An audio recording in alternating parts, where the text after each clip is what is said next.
I need to just get this story out. I think if I tell you, or if I just tell someone, then I can live with the choices that I made. I'm a private investigator and I run a moderately sized but highly successful investigation and consulting firm. My name's not important. About 3 months ago, a well-off client hired me to investigate the disappearance of her sister. Let's just call her Monica. Monica was the kind of kid who got into trouble because her parents always used their resources to get her back out of it. And she carried this entitled attitude all the way into her adulthood. Most recently, after getting pulled over for a DUI and after being caught holding more than her personal use quantity of some very illicit drugs in the process, Monica was forced into a court-ordered treatment at an upscale psychiatric and substance abuse treatment facility called the Wasserman Center. After her mandatory treatment period was up, Monica called her family to let them know that she was out and that she was taking a cab back to her apartment, evidently still disgruntled at the family's refusal to use their considerable money and influence to spare her from compulsory rehab. According to the driver, she asked to be let out downtown, saying that she had to run an errand or something, and that was the last time anyone saw her. The police suspected she ran afoul of some of her own unsavoury contacts, and her parents followed that line of inquiry, offering a reward for some information and hiring private investigators. My client, though, had other suspicions. She said her sister sounded strange on the phone, her language stilted and toneless, where she was usually loud and extroverted to a fault. The cab driver, when questioned, told a similar story. None of the other investigation firms her family hired turned up anything concrete, but they did turn up the rumours about the Wasserman Center, unethical experimental treatments, excessive secrecy, stuff out of the real-life horror stories of abusive mental hospitals in the early 20th century. The thing is, Wasserman also underwent regular inspections from state regulators and always passed with flying colours. There were no grounds for a police investigation, especially since Monica evidently left the centre under her own power and in good health. Unfortunately, I didn't have any better luck on my own inquiries. My small but highly capable staff of ombudsman and apprentice investigators was shut down at every turn by a bureaucratic wall of silence. But I didn't get where I am in this business by taking no for an answer, so I got here by doing what other people wouldn't even consider. It turns out that it's relatively easy to get yourself committed. Yeah, pretending to be crazy in order to get locked up, after all, isn't exactly the kind of behaviour people expect from a sane person. A 911 call using the right keywords to convince them I was a potential danger to myself and others was all it took for me to get myself picked up and sent off for a 72-hour evaluation. Contacts I'd cultivated in the police department and municipal government ensured that I was one of the limited number of psych cases from police processing who were sent to Wasserman for treatment, as it's a private facility, but they contract to take a certain number of cases per month from the county as a sort of like public service. Once on the inside, I was able to begin my investigation in earnest. I came in knowing it was a high-end facility that frequently catered to the rich and well-connected, but even I was surprised and how, well, nice the place seemed. It seemed like the centre had a stated policy of cultivating a safe, nurturing environment for recovery and treatment by restricting the patients as little as possible, just enough to ensure their safety and that of the staff. Meaning I was relatively free to move around the part of the complex where my private little room was located. I could also avail myself to the beautifully landscaped grounds that lower-risk patients were permitted to roam freely. There was, no doubt, a hidden parameter of electronic surveillance and security personnel enclosed in the park, but it was kept tactfully discreet from patients and visitors to the facility. Still, by my second day at Wasserman, I was beginning to think my client had sent me on a wild goose chase. I hadn't found any evidence of anything untoward going on at the complex. There was only one place left to search, the secure wards, where supposedly high-risk patients were kept. I studied aerial photos of the campus. On Google Earth can be a PI's best friend, you know. And I knew that in some places, the part of the grounds adjoining those wards was separated from the section I was allowed to roam around in by nothing more than a tall, dense hedge, which would not be impossible for me to squeeze through unnoticed if the staff weren't watching me too closely. What I found on the other side wasn't immediately shocking. A group of patients standing in 4 neat rows, facing the same direction. At first, I thought I'd just stumbled on some kind of an organised group activity, but there were no member of staff nearby and no one leading the class. I frowned and took a step forward. it being a bad idea to startle a patient in a mental hospital. I cautiously worked my way around the group and approached them so they'd see me in their peripheral vision before I got too close. "Hello," I called to them, glancing around for any signs of nearby staff. They gave no response, continuing to stare straight ahead. Carefully, I approached one of the patients in the front row, an older man with a fringe of white hair on his otherwise bald head. "Hi there," I said a little louder as I glanced around. He slowly turned his head to face me, and as I saw his face, I recoiled in shock. A chill ran down my spine. "Hi," he replied, haltingly, blinking slightly puffy, and discoloured lids over unfocused eyes. I'd seen faces like that before, in photographs, when I was researching the history of abuse at mental health facilities in preparation for my investigation at Wasserman. The man had 2 black eyes, but not the kind that you'd get in a fist fight. This was a telltale bruising that forms from the insertion of a sharp surgical probe under the eyelids into the brain through the roof of the eye during a transorbital lobotomy. The elderly man with the bruised eyelids said nothing more to me, turning just as slowly back to facing front after a few seconds. As I scanned the vacant faces of the patients standing in their neat rows, I noticed 2 others with a similar discoloration and 1 more with bruises that were almost faded. Judging by the docile and transfixed behaviour of the entire group, I suspected the ones with bruising were just ones that had had the procedure most recently. They must have performed the procedure on all of them. Mass lobotomization was supposed to be a thing of the past, a dark chapter in the medical history, but judging by what I saw here, it was very much alive at the Wasserman Centre. I pulled out the tiny digital camera I'd smuggled into the facility with me and snapped several pictures of the patients. This was the evidence I needed. Sterling inspection record or not, I knew that this would be enough to at least launch an investigation by the State Medical Board.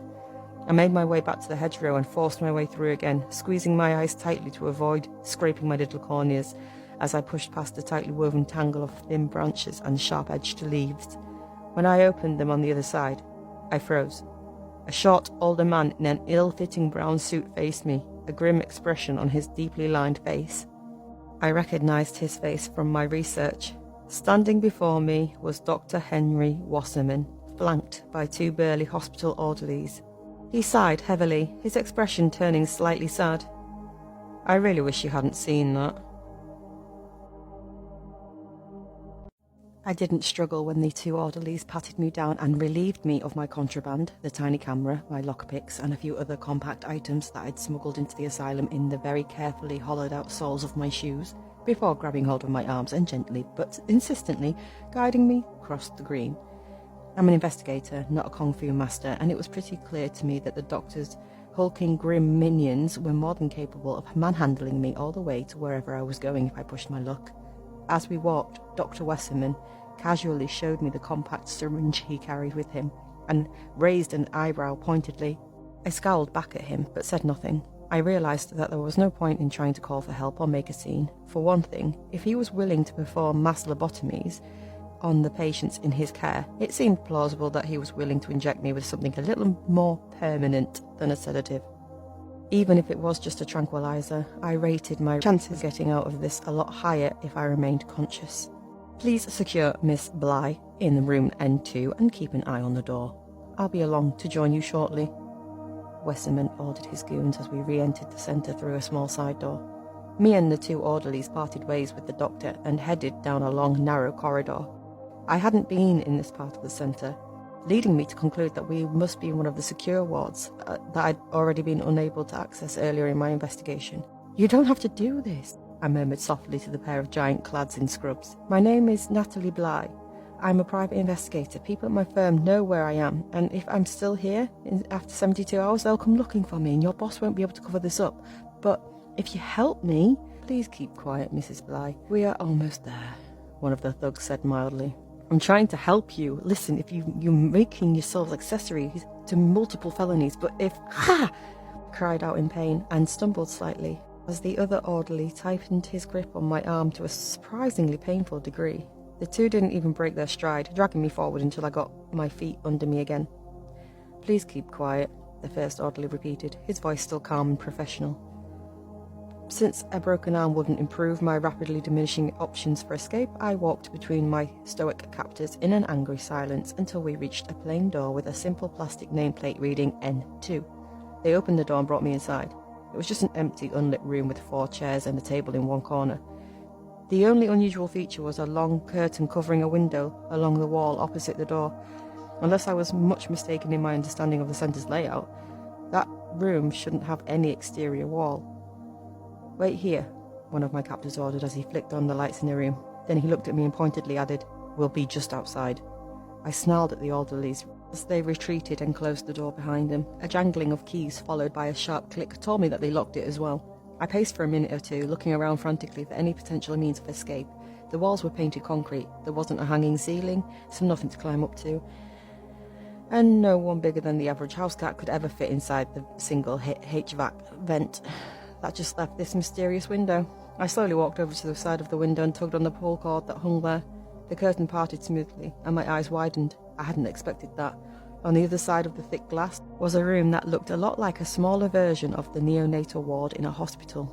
There were 4 bassinets in a neat row, each one accompanied by a medical chart affixed to the end, and 1 preemie incubator.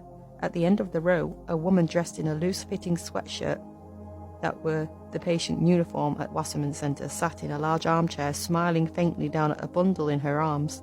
The child the patient held immediately drew my eyes. It looked off.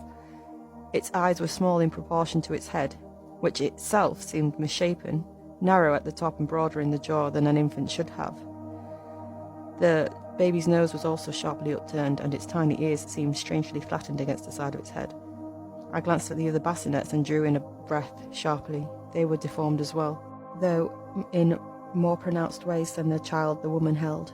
The second bassinet from the left contained a sleeping infant that looked like its tiny face was nearly split in half, from what should have been its upper lip all the way to the bridge of its nose, almost like an unbelievably severe cleft palate. The child in the bassinet next to it looked half awake, blinking its drooping eyelids sleepily, and it was missing its hands, the little arms splitting at the wrists into 2 malformed digits like fleshy pincers. The bassinets on either end of the row were currently empty, but the incubator held a pitifully small baby connected to half a dozen tubes and wires. An angry red wound, recently sutured, stretched across its tiny pale chest, which rose and fell in a heart-breakingly ragged rhythm. "God in heaven," I breathed. "What kind of experiments have these bastards been doing here?" I turned my attention back to the female patient who held the oddly proportioned baby. Even if the children were experiments, why would Wasserman be allowing mental patients to handle them unsupervised? I tapped cautiously on the glass to no response, and then again, slightly louder.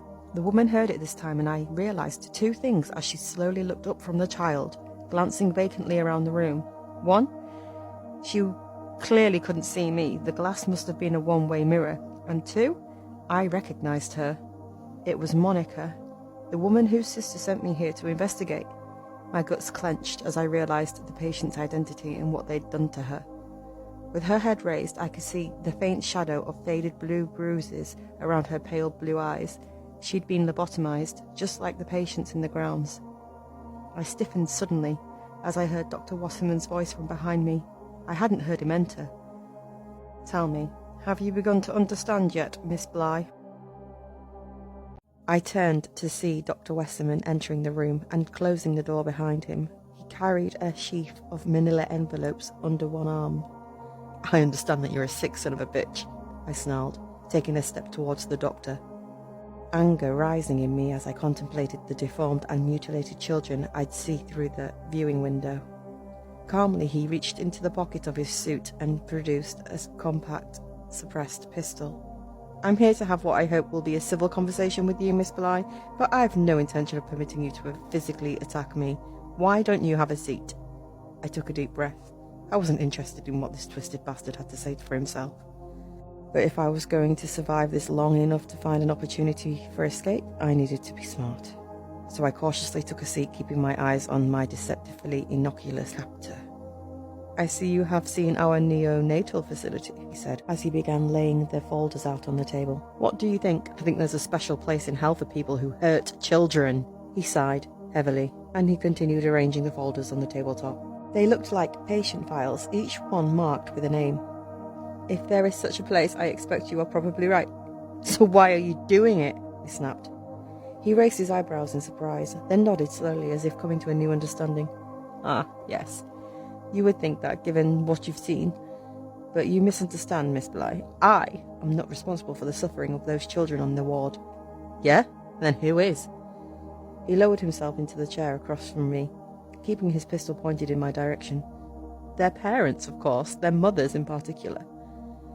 I frowned in confusion as he gestured to the viewing window. The children you see there are the children of patients, women lost to substance abuse so completely that they could not moderate the feeding of their addiction even for the sake of their children. He began to list their afflictions, ticking them off on his fingers one by one. His voice had an air of clinical detachment, but I could also detect a note of suppressed anger beneath the surface. Syndactyly, severe cleft palate, a heart defect requiring surgical correction. All a direct result from their mother's substance abuse while pregnant with them. I was beginning to understand. The child Monica's holding in there? Her son, Westerman confirmed. Tanner has one of the worst cases of fetal alcohol syndrome our paediatrician specialists have ever seen. The external physical signs are quite evident, of course, but only time will tell us the full extent of his mental and physical impairments. But Monica is a special case. How so? I asked. The mothers of the children were alcoholics or drug addicts. Monica, in truth, is neither. Her disease is something else entirely, Wasserman explained. Specifically, it is the disease of evil. You can't be serious, I replied blandly. I'm quite serious, Wasserman affirmed without missing a beat. You see, Miss Bly, many years ago when I was in medical school, I was part of a small, I guess you might call it a study group. This particular group's interest was the philosophy of medicine, and it was there that I first heard a fellow student broach the subject of a theory he had developed while studying epidemiology. He believed that evil itself might be best understood not as an ephemeral philosophical concept, but as a disease. I'm not sure I follow, I admitted cautiously. Evil, according to this theory, is a disease that spreads in a predictable fashion, from person to person through acts of evil. You have doubtless heard, for example, of how most of those who abuse children were abused as children. It is as though they were infected by the very evil that victimized them, which grew and festered inside them, and in time pushed them to pass on the infection to others. That is one example, but far from the only one. So what, that's your treatment? I asked, gesturing to the women on the other side of the window. Someone's evil, so you just go scramble their brain and that makes them good? No, the doctor replied, shaking his head. The power to make men good is something I think that will remain forever beyond the reach of medicine and psychiatry. What I do is not a cure, it's more of a form of quarantine. I cannot cure them, but I can deprive them of the ability to spread their disease. Cut off the hand of a thief so he can't steal anymore, is that it? I challenged. Certainly not, Wasserman replied, with surprising vehemence. Maiming thieves, castrating rapists, such barbaric acts are evidence of the disease's spread, not its containment. The aesthetic foundation of the value of human life in society is the inviolability of the human body, regardless of the evil ends a body may have been put to. It is invariably less evil to simply kill someone outright if you truly think them worthy of such butchery. Replacing death with physical mutilation is either vindictive cruelty or more cowardice, both of which only lead to evil in the end. But you would maim the human mind, I pointed out. You are lobotomizing people. Not as such. Transorbital lobotomy, for all that it was performed with a sharpened probe with a blunt instrument in terms of its effects. We now know far more about the functioning of the brain than we did in the days when the procedure was common. The outcome is similar, I grant you, but the methodology is far more refined. He opened one of the folders on the table and slid it towards me. It contained an illustration of a small electronic device with a long filament-like wire extending from it. An implant, not unlike the brain implants used to control epileptic seizures, only instead of electrically disrupting abnormal brain activity at the onset of a seizure, our devices use minute electrical impulses to constantly disrupt brain activity in the frontal lobe. can be precisely tuned to the needs of the individual patient, and with the intensity of the impulses varied according to the severity of the disease they are infected with. He smiled wryly, gesturing in a manner that was rather unsettling, considering that he was holding a pistol. It turned out that the most efficient method for implanting the device's probes was via transorbital insertion, which produces that characteristic bruising, unfortunately.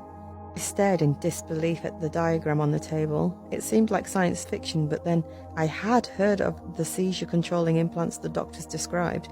That much was true, and in a way it was easier to believe than the seemingly reasonable and conscientious little man seated across from me regularly scrambled his patient's brains with a knife pick. The smart thing I needed to do was just to go along with it, to pretend to sympathise with him, but somehow I didn't think I'd be able to deceive Westerman like this. He might be crazy, but he wasn't stupid, and I got the impression that his profession gave him uncommon facility at sussing out a liar. I shook my head. Doctor, I can accept that maybe you really do have good intentions. Maybe this really is kinda gentler lobotomy, but that doesn't give you the right to do this to people. Is it really for you to decide who's evil and who's good? He shook his head. A false dichotomy there, Miss Bly. One doesn't have to fully comprehend good to recognise the disease of evil, at least in its most acute forms. He opened another file, which I saw was Monica's. As I mentioned before, Monica was not an alcoholic. In fact, she was extremely high-functioning and intelligent in how she managed her abuse of her various recreational substances. She never took excessive doses and cycled between a wide array of different narcotics to avoid developing tolerances, which doesn't stop it from being self-destructive in the long term, much less an embarrassment to her wealthy parents. They threatened to cut her off if she didn't seek treatment on more than one occasion. They also refused to use their influence to spare her from a court-ordered rehab, which she was arrested for, a DUI, while carrying a large quantity of illegal narcotics, which of course is how she came into our care, Wasserman said as he scanned the file. I don't really see how. She knew that eventually her parents would make good on their threats to separate her from the family fortune, and hence from the lifestyle that she'd become so accustomed to. Wasserman continued, cutting me off. As we learned from independent inquiries, as well as various discussions with the patient, which Monica naturally understood to be protected by doctor-patient confidentiality, she came up with what she regarded as the perfect solution to her problem. Besides her more recreational pharmaceuticals, Monica also had a prescription for birth control pills, which she was generally fastidious about taking. That is, until it dawned on her all she had to do to secure continuing financial support from her parents was to stop taking them. They might be willing to cut her off. She was, after all, now an adult, but they wouldn't abandon their grandchild. She was also aware of the consequences of regular alcohol consumption during pregnancy, and deciding that having a child with special needs would only serve further assistance of her parents' continued support. It wouldn't impact her either, since with her parents' money at her disposal, she could just hire nurses and domestic help to do most of the work of caring for the child. That doesn't make sense, I protested, horrified. She'd have to know they could just take her to court and have gotten custody of the baby themselves. I've been hired by grandparents of kids with addict parents to help them do just that. Wasserman shook his head. The point is that this is not a mental illness, not one coded in the DSM. At any rate, indeed, you've seen how we treat actual mental illness firsthand in the less secure wards. The people in these files, the one that you saw in the restricted grounds, they are not simply sick, they are evil. He flipped open a third folder laid out on the table. It contained a picture of one of the patients I'd seen on the grounds, along with a medical file. Wilson Hayes. He molested 5 children over the course of 15 years, employed as a groundskeeper for a private daycare centre, but was acquitted of his crimes due to police misconduct and the unwillingness of his victims to testify. He opened another. Roberta Carlson. She believed her husband was having an affair, so she took a knife from the kitchen and castrated him while he slept. An incorrect diagnosis of mental illness by an inept and overly sympathetic court-appointed psychiatrist spared her incarceration. He slapped open another folder. David Gallo killed a family of 4 recklessly driving in his new luxury SUV. All except the mother, that is, who will live the rest of her life bereaved of her husband and children, as well as being confined to a wheelchair, and yet his family connections allowed him to escape punishment. He tore open another folder, then yet another, outrage rising in his voice. Murder, rape, mayhem, Wanton cruelty and destruction on all of them. All of the patients you saw on the grounds escaped the grasp of the legal system. All of them, free to continue spreading the disease. I sat there in stunned silence as the doctor took a deep breath and composed himself again. If there is a God, Miss Bly, I am most certainly not him. I know this. Perhaps I have no right to do what I do. I cannot make evil men good, but I also know that I can stop them from spreading the disease of evil to others, he said, his brow furrowed as if in pain.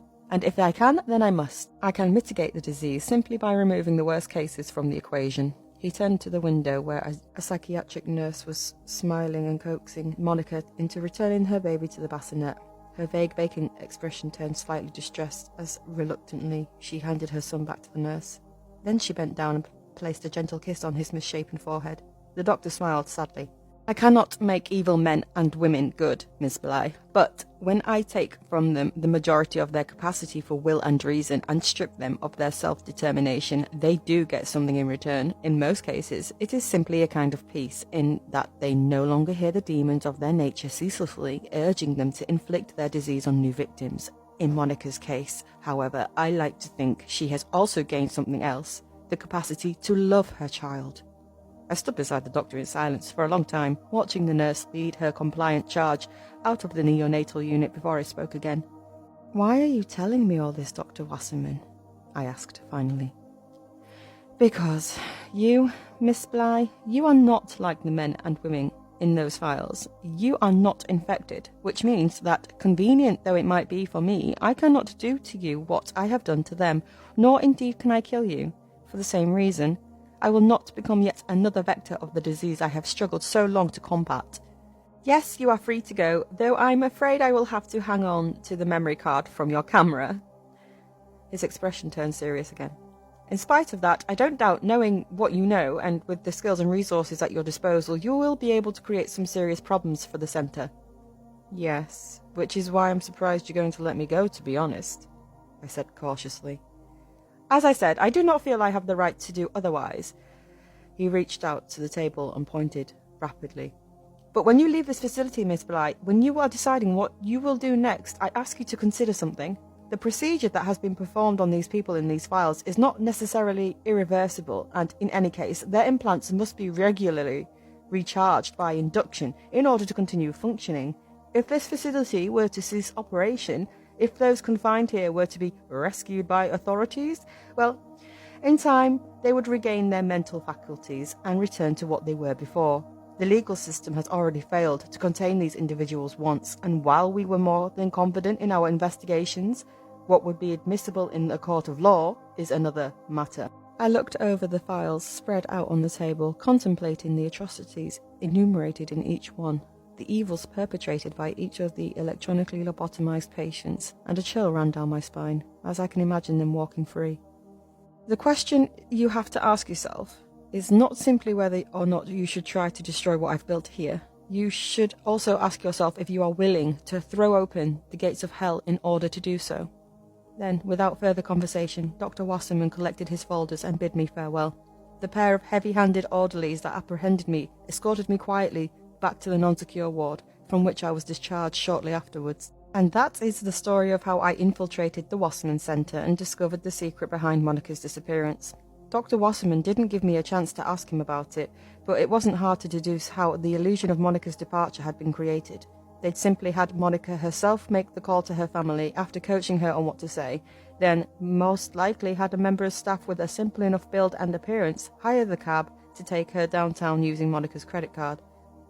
Then she disappeared into the crowds before making her way back to the centre. Cab drivers see thousands of people in passing. Even if he was shown a picture of the real Monica, there's little chance he would have noticed the difference when he was questioned about it later.